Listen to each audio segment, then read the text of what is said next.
हाँ कहाँ बाटू? तोरा याद आवत रहल। बुलाइब तइबू? हाँ आइब काहे नहीं हो राजा। कहाँ बाटू? कुछ नहीं बाबूजी लगवा बैठल बनी। तावा चलल जा भट्ठवा लगे। मन त हमरो बाबू राजा। मन त हमरो बाबा भट्ठवा लगे। पानी पानी कह दी। कौने भट्ठा लगे? यही भगवानपुर वाले पे आवा जल्दी से। ठीक बा आवत हई। आवा राजा जल्दी से, हमरो बर्दाश्त नहीं होता। ठीक बा रखा आवत हई।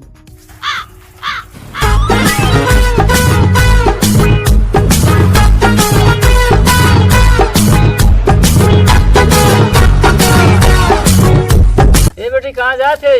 जा दी सहेली से मिले। Oh no!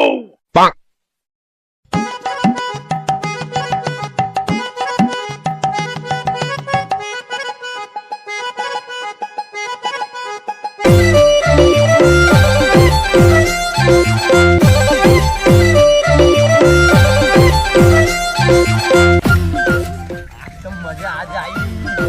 और रे भाई कहाँ जाते? कहीं चले रन मलिया से मिले यार, चला जा। चल चल बड़ी मूड में वाली, चल चला जा चल।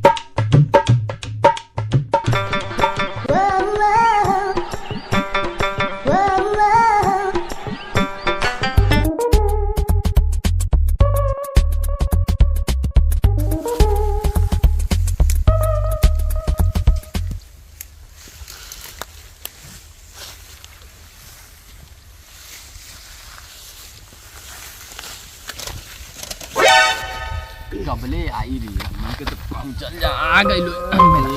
अरे साला अरे तू पिरात दे।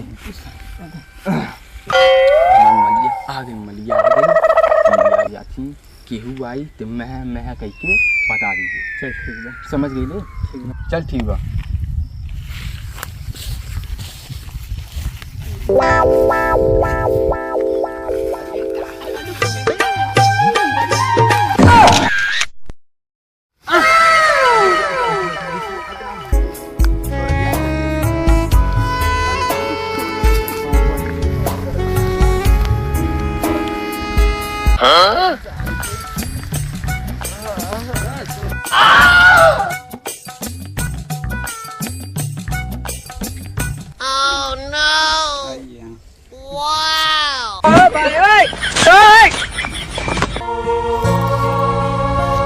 क्या करता है?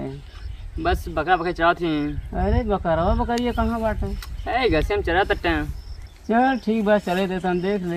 हम बैठी बैठिए। ये बाबू ये कैसे बोल? बकरा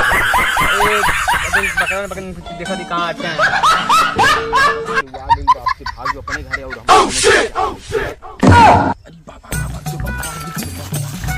अरे बाबू ये तो बकरिया बकरवा है। अरे चचा का के तुम्हारा बकरिया छुटा छुटा काट ले, मैं बकरवा लग गया।